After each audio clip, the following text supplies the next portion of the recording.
नेत्र के लिए शिव महापुराण की कथा कर रही है महाराज।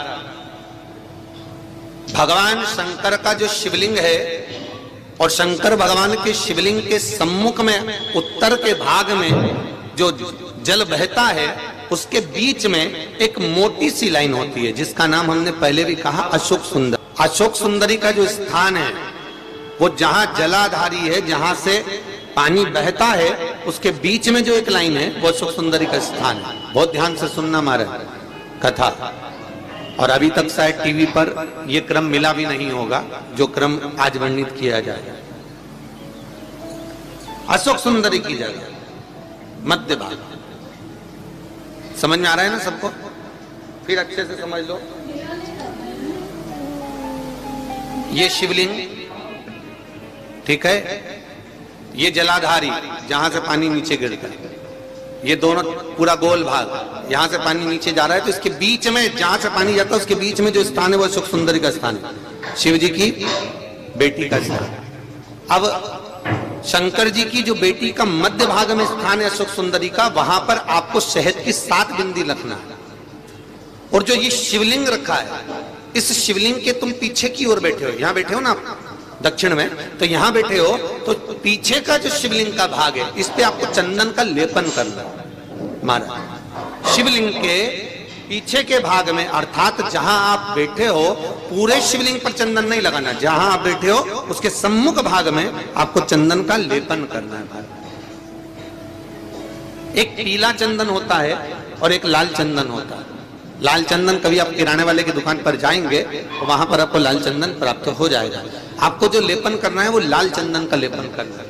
आपको पहले भी कथा में बताया कि शंकर भगवान को कुंकू नहीं चढ़ता, रोली नहीं चढ़ती, क्योंकि बाबा को अगर चढ़ता है तो लाल चंदन चढ़ता है। तो लाल चंदन का आप जब लेपन कर दें, लेपन करने के बाद शहद की 7 बिंदी आपको अशोक सुंदरी वाली जगह पर रखना है महाराज। रखने के बाद बाबा से विनती करना है और चंपेश्वर महादेव का स्मरण करना है।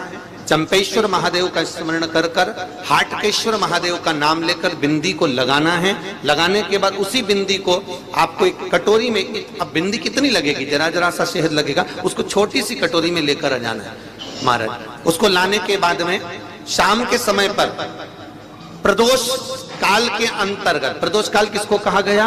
सूर्य अस्त जब होता है, सूर्य अस्त के समय से 1-1.25 घंटे का जो समय वर्णित किया गया वो प्रदोष काल का वर्णन किया गया महाराज। तो उस समय पर नैनों में उसको काजल जैसा लगाना है और ऊपर की ओर देखना है। लगभग 1 मिनट देख लिया, 1.5 मिनट देख लिया, बहुत है महाराज, उतना बहुत है।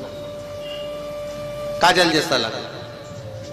एक कटोरी में जो तुमने चंदन लगाया है उस चंदन को निकाल कर लाना है और आंखों के नीचे भाग में उसको समर्पित करना है महाराज। ये 2-3 चीजों में काम आता है। एक तो नेत्र की ज्योति बढ़ाने के लिए, जो चश्मे वाले नंबर हैं उसको उतारने के लिए। दूसरा, नेत्रों के नीचे जो कालापन आ जाता है उसको मिटाने के लिए इसका प्रयोग किया जाता है महाराज। तीसरा, इस शहद का प्रयोग नारी के जो रजो धर्म से जुड़ी हुई तकलीफें होती हैं, नारी के रजो धर्म से जुड़ी हुई जो प्रॉब्लम होती है उसमें भी ये शहद काम आता है महाराज। इस शहद का केवल प्रदोष काल के समय इसको चाट लिया जाता है तो उससे भी नारी के जो रजो धर्म से जुड़े हुए प्रॉब्लम होती है उसमें भी उसको अंतर जाता है। तो हाटकेश्वर महादेव और दूसरा जम के बोलिए चंपेश्वर महादेव, इसका स्मरण आपको करना है।